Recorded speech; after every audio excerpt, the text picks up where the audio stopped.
growth hormone in sports refers to the use of growth hormones for athletic enhancement, as opposed to growth hormone treatment for medical therapy. Human growth hormone is a prescription medication, meaning that its distribution and use without a prescription is illegal. There is limited evidence that GH doping improves athletic performance, although the perception that it does is common in the sporting community. Potential side effects of long-term GH doping could mirror the symptoms found in sufferers of acromegaly, a disease in which the anterior pituitary gland produces excess growth hormone. Overview. Human growth hormone occurs naturally in the human body. Use of exogenous human growth hormone via injection was originally for medical purposes until athletes began abusing HGH with the goal of increasing their abilities.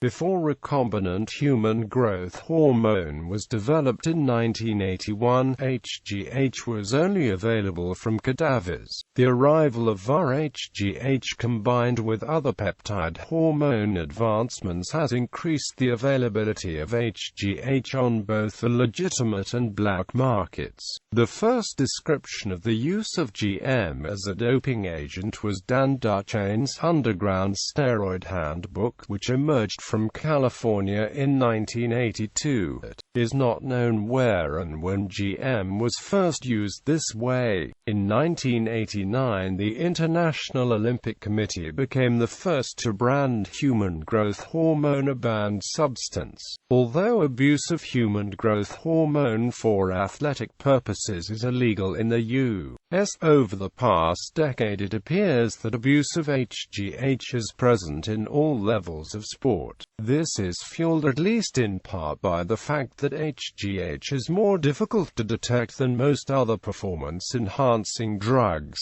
such as anabolic steroids. Athletes competing in power sports, bodybuilding, professional wrestling, mixed martial arts, swimming, baseball, strength sports, track and field, cycling, soccer, weightlifting, skiing and endurance sports have been said to abuse human growth hormone, including in combination with other performance-enhancing drugs such as androgenic anabolic steroids, including testosterone. Certain products which claim to enhance HGH and erythropoietin. There has never been an adequately large randomized controlled trial showing definitively that HGH provides benefits to athletes and that there are no significant adverse drug reactions. There have been many small studies, and several of these studies were recently reviewed and analyzed in a meta-analysis. While the authors indicated that the meta-analysis was limited by the fact that few of the included studies evaluated athletic performance and by the fact that dosing protocols in the studies may not reflect real-world doses and regimens, the conclusions were as follows. Claims that growth hormone enhances physical performance are not supported by the scientific literature. Although the limited available evidence suggests that growth hormone increases lean body mass, it may not improve strength. In addition, it may worsen exercise capacity and increase adverse events. More research is needed to conclusively determine the effects of growth hormone on athletic performance. With regard to adverse drug reactions, there is data from animal studies that long-term administration of human growth hormone can increase the risk of diabetes, retention of fluids,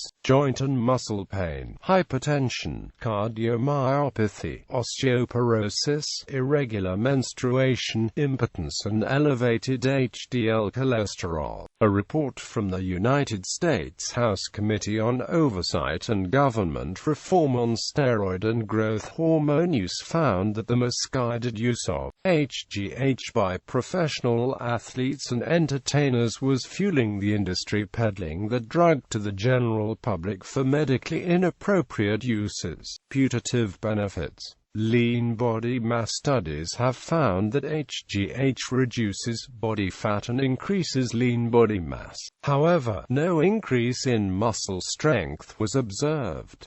This may be explained by short-term fluid retention. Muscle mass. Researchers are still debating whether the more noticeable muscles are larger in size as well. It should be clarified, though, that muscle mass is not the same as muscle strength. Some say that human growth hormone will build muscle mass through raised insulin-like growth factors levels, leading to heightened protein synthesis, without any side effects, while other researchers argue that there have been no such findings on young, healthy adults. The second argument is more supported by research discoveries that HGH affects muscle protein synthesis no differently than a placebo does. Injury-resistance. HGH may build up connective tissue within muscles, at least in the short term. If these effects are real, they may promote resistance to injury. A faster repair would make the muscle no more capable of force generation. With the release of the Mitchell report on December 13,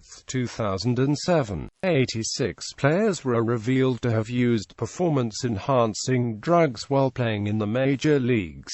The report stated, players who use human growth hormone apparently believe that it assists their ability to recover from injuries and fatigue. Drawbacks. Acromegaly. Patients who suffer from natural growth hormone levels of up to 100 times higher than normal have lower stamina towards physical activity than people with regular levels. When the patients are treated and the growth hormone levels decrease, the stamina improves.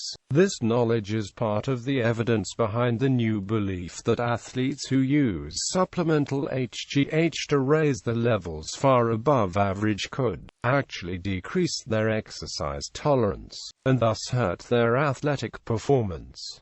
Further backing was provided in a study done by the Danish Institute of Sports Medicine. They found cyclists of good health and endurance were unable to complete accustomed cycling tasks after administration of exogenous HGH, and concluded that HGH can inhibit recuperation from exercise. Participants have also been found to have lower stamina after HGH treatment, along with higher rates of fatigue.